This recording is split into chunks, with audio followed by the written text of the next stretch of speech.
We'll start by now see how we can bring all those things together as part of a standard development process. So we go back to one of our example where I have a sources.yml, and I want to update these sources.yml with some additional tables I have in my database.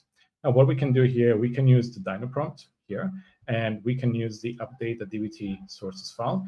And basically, we are composing now various different level of context in this call that we're making. So we are providing the current file as context, which gets automatically added, as we see from the chip component. We provide current context around what task we want the agent to accomplish. And we also have the dinorules, which is ultimately how the agent will go and accomplish those tasks for us. So when I go and click send, there's the first step.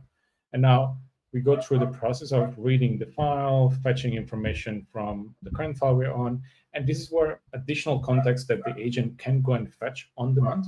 So DinoAI is able to do these things without me actually telling it. It's able to go and say, actually, to accomplish this, I need to go and fetch additional information from my database.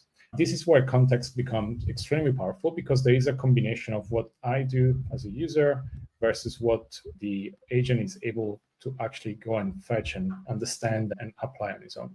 So a few things that are happening now, it's the agent is able to identify that there are definitely some tables that are missing in my sources.yml file.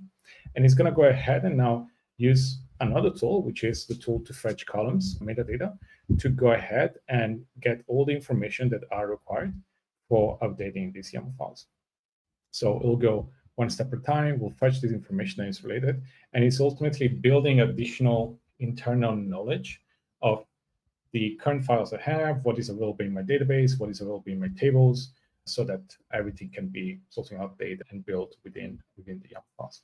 So we got to a point where, okay, the agent has now all the context, then has all the context needed to go and update this YAML file, both from the current project I'm currently in dbt, which is something super powerful and useful so that the agent knows exactly where it's working within which context, but also additional information coming from our data warehouse, which is all about fetching that metadata that is needed from our databases and tables that we're updating so that the schema.yml or the sources.yml in this case can be updated.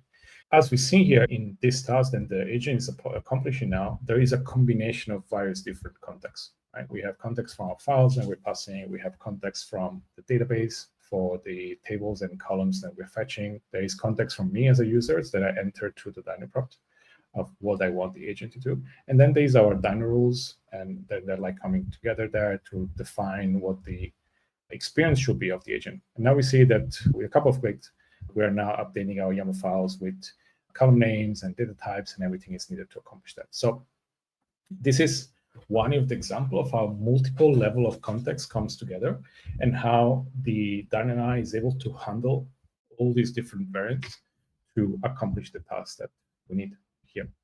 What we saw so far is, again, around how we can bring all these things together from a user standpoint with a couple of clicks using prompt. Now,